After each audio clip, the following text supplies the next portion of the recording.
After Vice President Kamala Harris's brutal defeat of Donald Trump in their ABC debate, many seething Trump supporters demanded a rematch between the two, hosted by Fox News. That way Trump could have a home turf advantage. And when that debate didn't happen and wasn't even confirmed, many of those same Trump supporters blamed Harris and accused her of cowardice. But a Fox News host has actually gone public and said that it's actually not Harris that's the holdup, it's Trump himself. Trump himself is afraid to debate Vice President Harris, even on Fox News.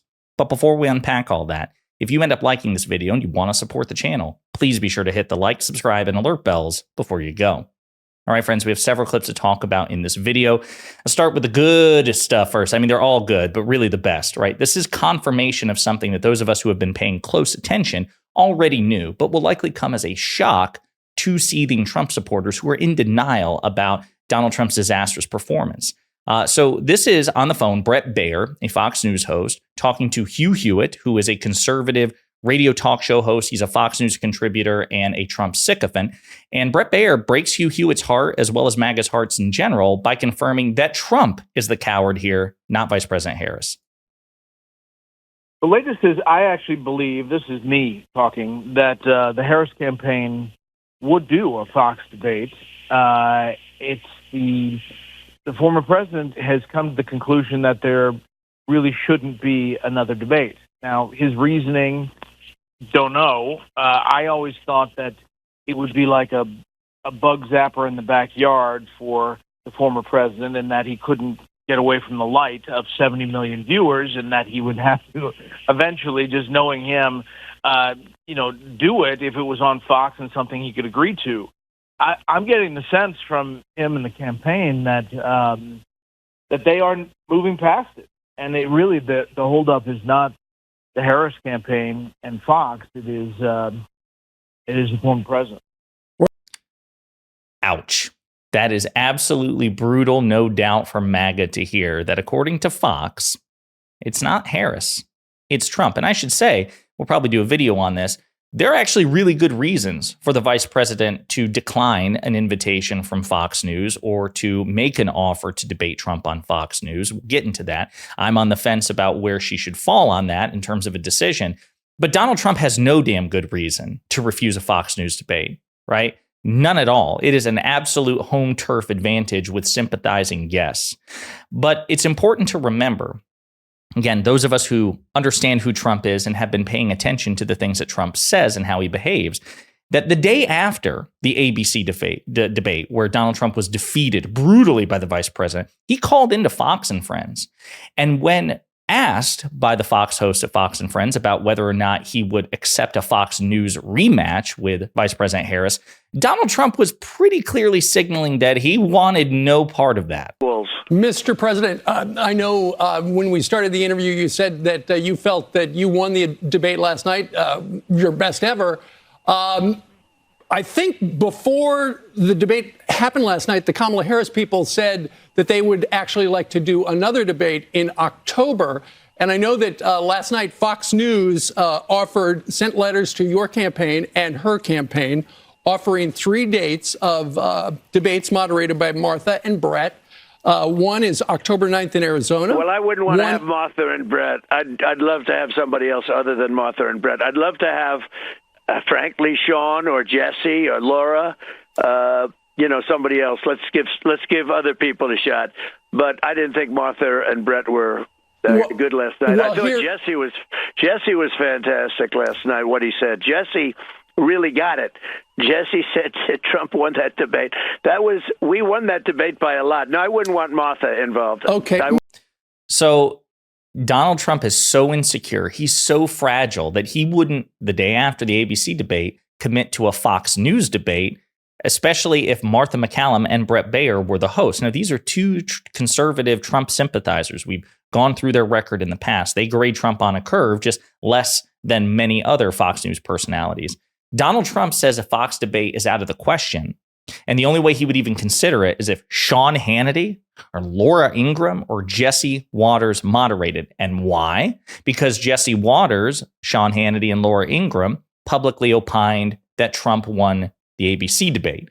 So the only way he will even entertain a Fox News debate is if it's moderated by 3 people who are open, strident celebratory Trump supporters who publicly agreed that he won the ABC debate. That's how much of an ass kissing he needs to even consider indulging in what is otherwise still a home turf advantage. So those of us who paid attention saw the trauma, saw the fear in Trump's eyes, in his voice, in his overall behavior. We knew that a Fox News debate was very, very unlikely, even though by definition it would be inherently advantageous to Trump.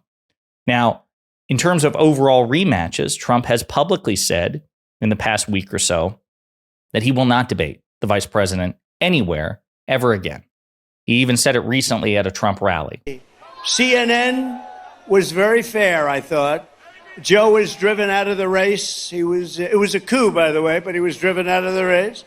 And they've been widely criticized by the radical left lunatics for all of the fairness. They were very fair. In other words, they won't be fair again because they took a lot of abuse from the radical left. ABC was 3-on-1, but I was given credit for having done a very, very good job. I appreciate that. We did a great job.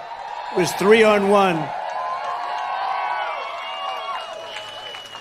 The problem with another debate is that it's just too late. Voting has already started. She's had her chance to do it with Fox. You know, Fox invited us on, and I waited, and they turned it down. But now she wants to do a debate right before the election with CNN. So again, you have a Fox News host saying, actually, no, it's not the vice president holding up a Fox debate. It's Trump himself. So he's misrepresenting the truth there. Also, with respect to the timeline, well, when his last debate with President Biden in 2020 was one calendar day before the proposed CNN debate. In other words, so the vice president's proposing another, has accepted the invitation of CNN for another debate, and Trump says CNN was fair to him, but he doesn't think they'd be fair to him again because they were criticized by the left. What's the real answer? No, the real answer was he was happy with his performance against President Biden on CNN the first time, so he'll praise CNN as fair. But because he's afraid of a rematch with Vice President Harris, he says without evidence that CNN would be unfair to him this time. And then he cites the timeline. But again, October 22nd, 2020 was the last debate that Trump had with President Biden. October 23rd, 2024 is the proposed debate with Donald Trump on CNN. Now, you see what I'm saying? Is really a 24-hour period really that much of a game changer? It's okay to have a debate on October 22nd, but not on October 23rd? It seems pretty obvious that Trump is just palpably afraid of going back on stage with the vice president. As well, he should. He should be afraid. She's smarter than he is. She's more mentally fit than he is. And whatever people want to say about her inability to answer questions substantively, Donald Trump has an inability to answer questions substantively and directly as well. And it manifests itself in every debate he's ever had. So, again, it's so funny to see this narrative undermined in real time. And I want to play one more clip going all the way back to Bret Baier and the conversation that he had with Hugh Hewitt, because he said something else, too, in a slightly condescending, roundabout way that will also upset MAGA, because he's reminding MAGA that for all of the complaints they have about Vice President Harris, she is currently winning this election, and her favorability is skyrocketing compared to Trump's. I will say, Hugh, her numbers on net favorability have gone up significantly, 17 points in a short time. And there are people in independents and disaffected Republicans who somehow are getting to this place where the risk of going to the empty vessel, policy-wise, of Vice President Harris is less. And so maybe this hide-the-ball strategy is working for them. So you can hear even the way he's phrasing it, this empty policy position. Well, the vice president has as many substantive policies as the Trump campaign. As a matter of fact, she's got them on her website. You're free to take a look. And again, Donald Trump is not a policy wonk, and he's not able to articulate policy very well. We've covered this in videos in the past. When Donald Trump is asked specific policy questions, he fumbles and he tries to redirect.